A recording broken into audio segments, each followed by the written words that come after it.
여러분 안녕하십니까? 뉴스라이브 문을 엽니다. 정부가 부동산 정책을 발표할 때마다 이 시장은 예기치 않은 반응이 나타나곤 합니다. 지금 용산이 그렇습니다. 최근 정부가 발표한 서울 7만 호 공급안에 용산 정비창 부지 8천 가구가 포함됐는데 벌써부터 인근 부동산 시장도 들썩일 조짐입니다. 득일까 실일까 주민들의 셈법도 복잡한데 아직 뭐라고 속단하기는 이른 상황입니다. 5월 8일 뉴스라이브 지금부터 시작합니다. 오늘의 헤드라인입니다. 정부가 내후년까지 서울 도심에 7만 호 추가 공급 계획을 발표했습니다. 공공재개발과 유휴부지 등을 활용합니다. 서울시가 초중고교 학생에게 식재료 바우처 10만 원을 지급합니다. 코로나19로 사용하지 못한 무상급식 예산을 사용합니다. 성동구에 있는 유모차 우선주차장 설치가 화두로 떠올랐습니다. 유모차를 차량에서 꺼내기 쉽도록 관공서에 전용 주차장을 만들자는 겁니다. 재선 성북구청장과 청와대 민정비서관 출신의 성북갑 더불어민주당 김영배 당선인으로부터 당선 소감과 21대 국회 활동 계획을 들어봅니다. 사업성이 부족한 서울 재개발 지역에 공공이 직접 참여하는 방식이 추진됩니다. 또한 비어있는 상가와 대규모 공장 이전 부지를 활용한 주택 공급도 이루어집니다. 정부가 이런 방식으로 서울에 7만 호를 추가로 공급한다고 밝혔습니다. 자세한 내용 전해드립니다. 최근 3년간 서울 입주 물량은 연평균 7.4만 호. 직전 4년 동안과 비교했을 때 1.3% 늘었습니다. 2022년까지 향후 3년간 주택은 연 7.2만 호, 아파트는 예년보다 35% 많은 4.6만 호 공급이 예정돼 있습니다. 국토부가 장기적이고 안정적인 주택 공급을 위한 서울 7만 호 추가 공급 방안을 발표했습니다. 우선 공공성을 강화한 정비 사업을 추진하는데 이를 위해 지지부진한 재개발 사업에 LH와 SH 등 공공이 참여합니다. 이를 통해 조합원 물량을 제외한 50% 이상을 공적 임대로 공급하면 주택 공급 활성화지구로 지정하는 방안도 도입됐는데 이렇게 되면 용적률이 완화되고 분양가 상한제 적용을 받지 않게 됩니다. 재개발 사업 기간도 절반 이상 단축되고 분담금 대납과 세입자를 위한 재정착 지원도 확대됩니다. 재개발 구역으로 지정되고도 10년째 조합 설립이 안 되고 있는 서울 102곳이 우선 적용 대상입니다. 공급 기반 강화를 위해 준공업 지역 공장 이전 부지에 대해 산업부지 확보 의무 비율을 한시적으로 줄이고 대신 주택 부지를 늘리는 안도 제시됐습니다. 1인용 주거 공급 활성화를 위해서는 공실률이 높은 오피스나 상가를 주거로 전환할 수 있는 제도가 신설됩니다. 이 밖에 공공청사 부지 복합 개발과 용산 정비창 등 도심 유휴부지를 활용한 공공주택도 추진됩니다. 딜라이브 서울 경기 케이블 TV 박용입니다. 서울시 교육청과 서울시 그리고 25개 자치구가 예산을 모아 초등학교와 중고등학생 86만 명에게 식재료 바우처를 지원합니다. 한 명당 10만 원으로 이달 중 모바일 쿠폰 형태로 발급됩니다. 천서영 기자입니다. 서울시 초중 고등학생을 둔 가정에 식재료 바우처가 지원됩니다. 전체 1,335개교 86만 명. 코로나19로 학교 급식이 중단돼 경영에 어려움을 겪고 있는 농가와 학생을 둔 학부모들의 경제적 부담을 덜어주기 위해서입니다. 세 차례에 걸친 개학 연기와 또 온라인 개학 등으로 인해서 학교 급식이 장기간 중단되고 있습니다. 이에 따라서 학교에 식재료를 공급하던 농가와 업체들은 큰 피해를 입었고 극심한 어려움에 봉착해 있습니다. 식재료 바우처는 학생 한 명당 10만 원 상당으로 지급됩니다. 이 중 6만 원은 모바일 쿠폰 형태로 제공되는데 주소를 입력하면 친환경 쌀과 친환경 식재료를 배송받을 수 있습니다. 나머지 4만 원은 포인트 형태로 들어와 농협몰에서 원하는 물품을 구매할 수 있습니다. 예산은 서울시 교육청과 서울시 그리고 25개 자치구가 5대 3대 2로 공동 부담합니다. 전체 860억 원 규모로 무상급식비 예산과 추경 예산을 통해 조달할 방침입니다. 서울시와 구청과 협의해서 휴업 연장으로 발생한 학교 급식 미지출 예산을 학생 자녀를 둔 서울의 가정에 재난특별지원 학생 식재료 바우처 형태로 제공하기로 했다. 이렇게 말씀드릴 수 있겠습니다. 한편 식재료 꾸러미가 86만 개에 달하는 만큼 전체 물품이 각 가정에 배송되기까지는 약 2달 정도의 기간이 소요될 것으로 보입니다. 또 긴급하게 농가를 도와야 한다는 취지가 녹아있어 쿠폰 유효 기간은 7월 말로 한정돼 있습니다. 딜라이브 서울 경기 케이블 TV 천선입니다. 코로나19로 임시 휴관에 들어갔던 공공 실외 체육시설들이 다시 문을 열고 있습니다. 사회적 거리두기에서 생활 속 거리두기로 전환되면서 실내 체육시설들도 개장 채비에 들어갔습니다. 보도에 태윤영 기자입니다. 게이트볼장이 모처럼 어르신들로 북적입니다. 오랜만에 즐기는 게이트볼 경기가 반갑기만 합니다. 여러 동료들 만나니까 좋고 집에 있을 때는 얼마나 갑갑했는지 몰라요. 바로 옆 족구장도 활기를 되찾았습니다. 그동안에 코로나 때문에 운동을 하고 싶어도 못하고 맨날 집에 있고 생활체육관이 오픈되다 보니까 기분이 너무 상쾌하고. 코로나19로 임시 휴관에 들어갔던 공공 실외 체육시설들이 하나둘 다시 문을 열고 있습니다. 송파구를 비롯해 강동구와 구로구에선 이미 지난달 말부터 운영을 재개했고 노원구와 마포구도 이달 들어 일부 실외 체육시설을 재개장했습니다. 시설 이용 시 코로나19 예방수칙 준수는 기본입니다. 이용자들은 시설에 들어가기 앞서 마스크 착용과 발열 체크 등 감염병 예방을 위한 절차를 거치게 됩니다. 사회적 거리두기에서 생활 속 거리두기로 전환되면서 실내 공공체육시설도 재개장 채비에 들어갔습니다. 일부 실내 체육시설에선 재개장을 앞두고 방역 활동을 벌였습니다. 저희 이제 5월 11일 날 그 실내 체육 시설에 대한 개방을 지금 준비를 하고 있습니다. 그래서 오늘은 저희들이 이제 그런 개방을 위해서 대대적인 그런 방역을 위주로 지금 하고 있고요. 이 밖에 생활 속 거리두기 전환 첫날인 지난 6일 박물관과 도서관 등 시립 문화시설이 재개장했습니다. 서울시는 당분간 사전 예약제로 입장객을 받고 이용 정원은 절반으로 줄여 운영할 계획입니다. 반면 집단 감염 위험이 높은 도심 집회와 시위는 코로나19가 안정화될 때까지 금지하기로 했습니다. 딜라이브 서울 경기 케이블 TV 태윤영입니다. 성동구가 주민들이 직접 정책을 제안하고 찬반 토론을 거치는 온라인 공론장을 운영 중입니다. 공론을 통해 찬성 의견이 많을 경우 실제 정책 반영도 검토할 예정인데요. 현재는 유모차 사용자 우선 주차장 설치가 화두로 떠올랐습니다. 조성엽 기자가 취재했습니다. 온라인 찬반 토론이 한창입니다. 주제는 유모차 사용자 우선 주차장 설치. 주차 공간이 좁은 탓에 유모차를 꺼내려면 불편이 크고 안전상의 위험이 있는 만큼 관공선에 널찍한 유모차 사용자 주차면을 확보하자는 겁니다. 이달 20일까지 찬반 의견을 수렴하는데 7일 기준 찬성이 82%로 압도적입니다. 여성 전용 그것들이 되게 많이 되어 있는데 어린이를 위한 공간은 하나도 없구나라는 생각을 하게 된 거예요. 유모차를 이렇게 활용해야 되는 그런 부모님들한테 아이들을 태우고 또 아이들을 내릴 수 있게끔 하는 것이 어떻겠느냐. 구는 찬반 결과를 토대로 정책 시행 여부를 결정합니다. 유모차 우선 주차장의 경우 대구의 한 백화점에서 시행 중이고 시민들의 호평이 이어지고 있어 사업 추진을 긍정적으로 검토할 예정입니다. 유모차 우선 주차장과 달리 찬반 토론을 거치지 않고 곧바로 구청장 답변과 시행을 검토할 수도 있습니다.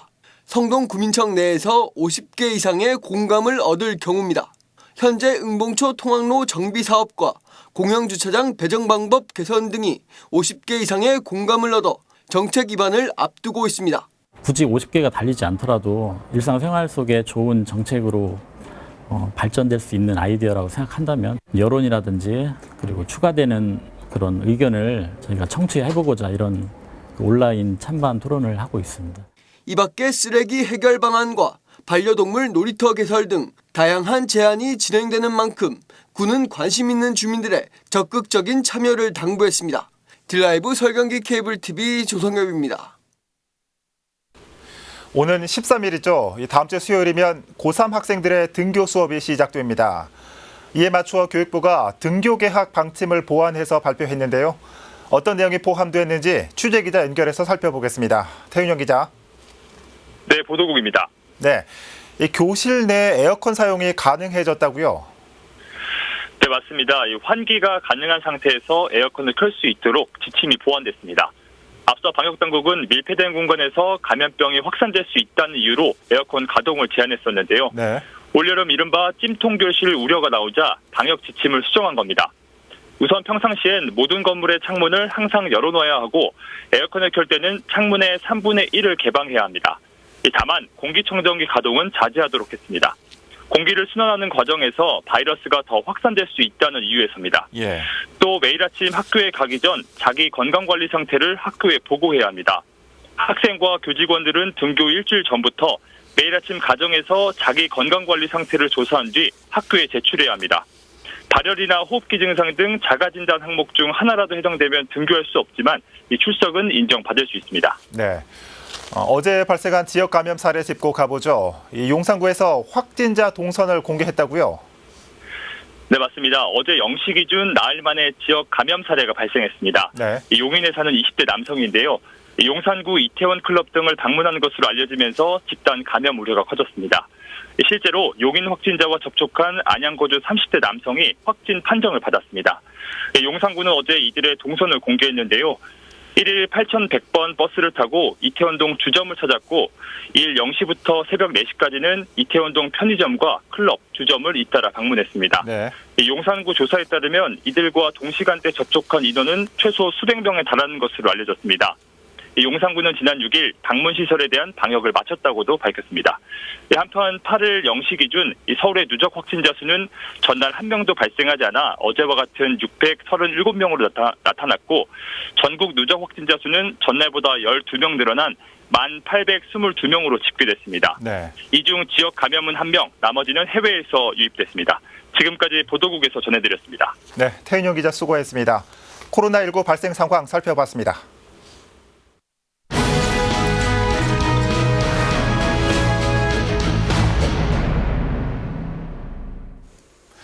4.15 총선 당선인에게 듣는다. 오늘은 성북구로 가봅니다.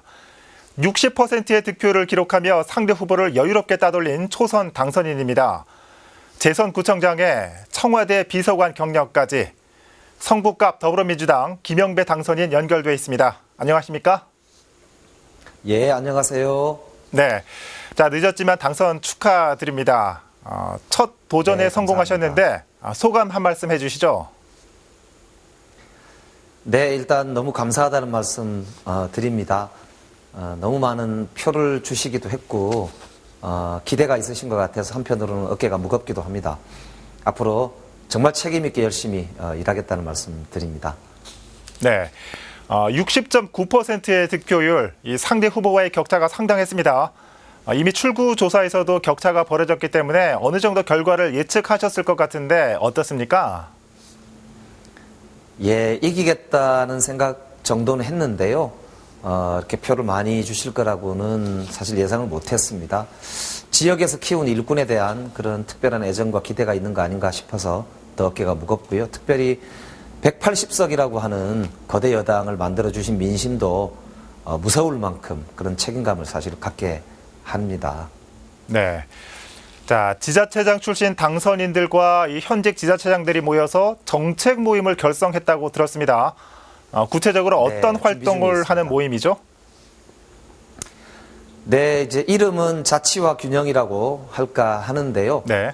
자치분권과 균형 발전 이런 우리 사회의 핵심적인 그런 화두이기도 하고요. 문재인 정부의 국정과제이기도 한데요. 저희들이 꾸준하게 해왔던 그런 혁신 작업을 할까 합니다. 특별히 입법과제들뿐만 아니고 현장과 연결하는 거버넌스 혁신, 그리고 또 사람을 육성해내고 지역 곳곳에서 실제 모범을 구축할 수 있는 그런 모범 사례 구축에도 특별한 좀 신경을 쓸까 하고요.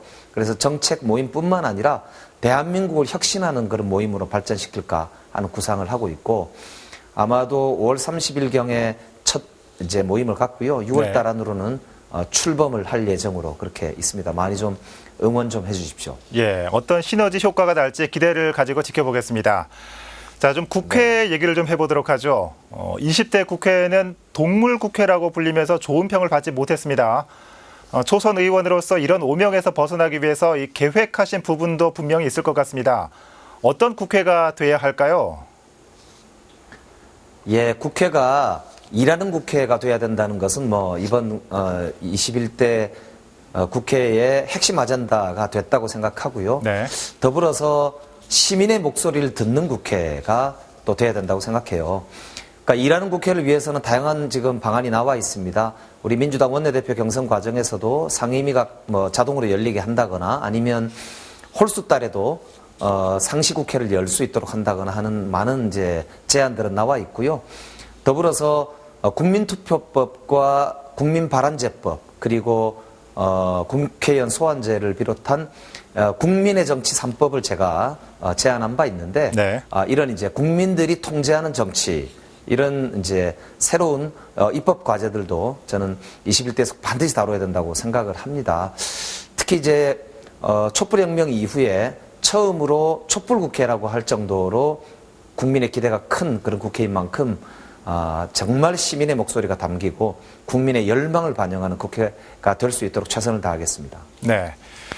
자, 오늘 30일이면은 21대 국회가 출범합니다. 당선인께서는 중앙정부 차원으로는 어떤 계획을 또 지역 국회의원으로서는 어떤 모습을 보여주실 생각이신지요? 네, 중앙정부에서는 지금 국난 극복이 가장 중요한 화두지요. 네. 6월 달이 되면 당장 국난 극복을 위한 3차 추가 경정 예산이 있을 것 같습니다. 한 40조 가까이 된다고 하는데요. 국난 극복과 경제 회복을 위해서 힘쓰는 게 첫째라고 생각합니다. 더불어서 이제 지금 이번 코로나 사태 때도 봤지만은 지방정부의 역할이 무척 중요하고 시민과의 협력이 결정적입니다. 그렇기 때문에 이 거버넌스 혁신과 자치분권의 확대 이것이 우리 대한민국 혁신을 위해서도 매우 중요한 현안 과제가 아닌가 싶고요. 또 우리 지역에서는 생활 SOC나 아니면 주거, 교통의 이제 환경 개선을 위한 그런 이제 도시 인프라의 획기적 개선, 네. 그리고 생활체육시설들의 획기적 확대 등의 이제 현안 과제들이 있습니다. 우리 성북구청장과 서울시장과 잘 협력해서 이런 과제들을 좀 효과적으로 진행할 수 있도록 구청장의 경험을 살려서 초반부터 바싹 챙기겠습니다. 많이 좀 도와주시고 언론에서도 모니터링을 해주셔서 우리 시민들이 함께 하실 수 있도록 좀 도와주시면 참 좋겠습니다. 네. 자, 지금도 말씀해 주셨지만 오늘 해주신 말씀들 잘 지켜지는지 저희도 관심 있게 지켜보도록 하겠습니다. 자, 오늘 말씀 잘 들었습니다. 아유, 감사합니다. 네. 21대 총선 성북갑 김영배 당선인 연결해 봤습니다.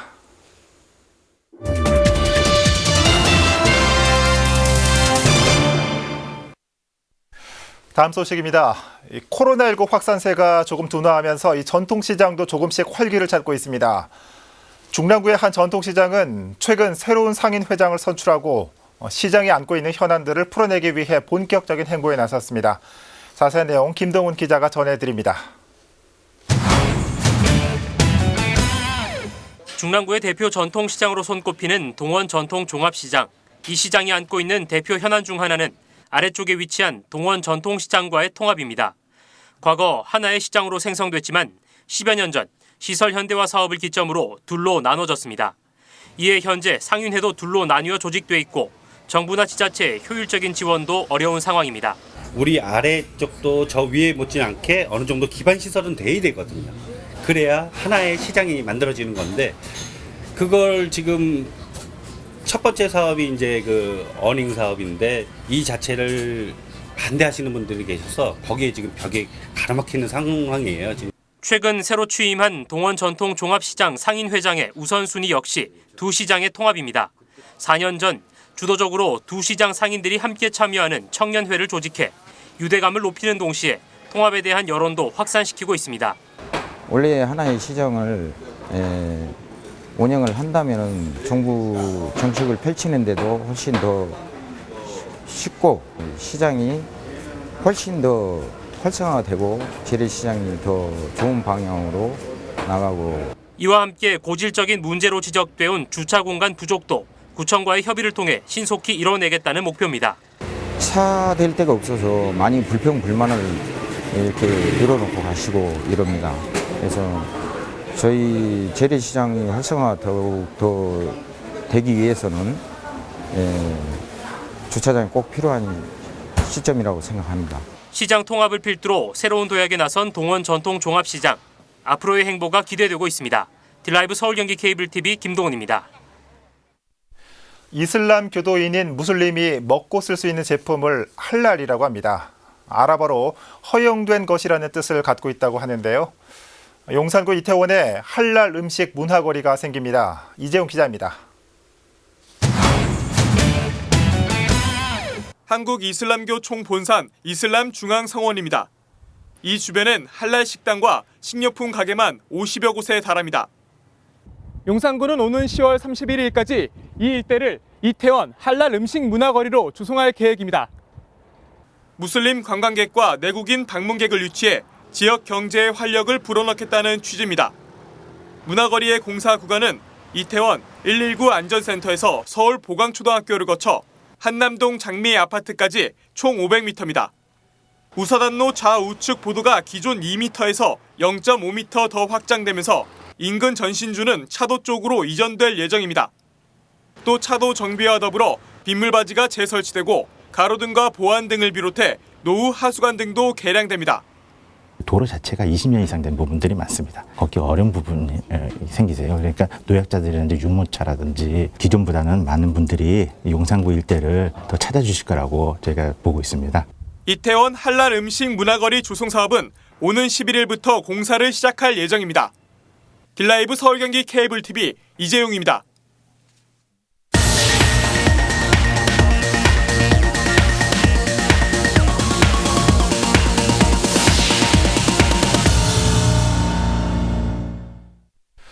오늘 어버이날이라 부모님 찾아뵙는 분들 많으실 겁니다.